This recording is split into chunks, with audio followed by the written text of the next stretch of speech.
Hello दोस्तों, कैसे हैं आप। आज हम अकबर बीरबल की दिलचस्प कहानी सुनेंगे, पर पहले आप इस चैनल को सब्सक्राइब करिए और बेल आइकॉन को दबाएं। तो शुरू करते हैं कहानी को। पान वाले को चूना। एक बार बादशाह अकबर को पान की तलब हुई।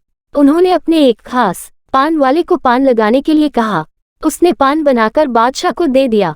बादशाह ने चुपचाप पान खाया और उस पान वाले को अगले दिन आधा किलो चूना दरबार में लेकर आने को कहा। वह नहीं जानता था कि बादशाह ने उसे ऐसा क्यों कहा। वह चुपचाप चूना लेने बाजार चला गया। उसने दुकानदार से आधा किलो चूना मांगा। दुकानदार ने उससे पूछा कि इतना चूना क्यों खरीद रहे हो। उसने बताया कि किस तरह उसने बादशाह को पान दिया था। दुकानदार को समझते देर न लगी कि कुछ गड़बड़ है।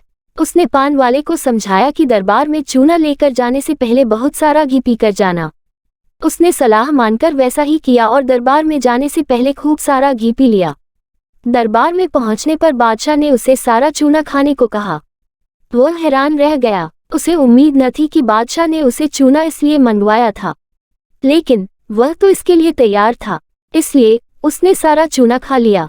इसके बावजूद उसे कुछ नहीं हुआ तो बादशाह ने उससे कारण जानना चाहा। उसने अपनी और दुकानदार की बातचीत के बारे में बादशाह को बता दिया। अब बादशाह उस व्यक्ति से मिलने को उतावले हो रहे थे जिसने उनके मन की बात को पहले ही जान लिया था। बादशाह ने हुक्म दिया कि उस दुकानदार को अगले दिन दरबार में हाजिर किया जाए। अगले दिन उस दुकानदार को दरबार में लाया गया। बादशाह ने उससे पूछा कि वह उनके मन की बात को कैसे समझ गया। तब दुकानदार ने कहा, हुजूर, जब यह आदमी मेरे पास चूना खरीदने आया था तो मैंने इससे पूछा कि इतने चूने का क्या करोगे।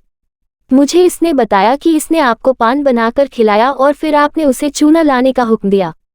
तब मुझे समझते देर न लगी कि जरूर गलती से इसने पान में चूना थोड़ा ज्यादा लगा दिया होगा, जिसे बादशाह के मुंह में छाले हो गए होंगे और इसी का एहसास करवाने के लिए आपने इससे चूना मंगाया। मैंने इसे सलाह दी कि दरबार में जाने से पहले घी पीकर जाना, जिससे अगर तुम्हें चूना खाना भी पड़े तो उसका असर कम हो जाएगा। यह दुकानदार और कोई नहीं बीरबल ही थे।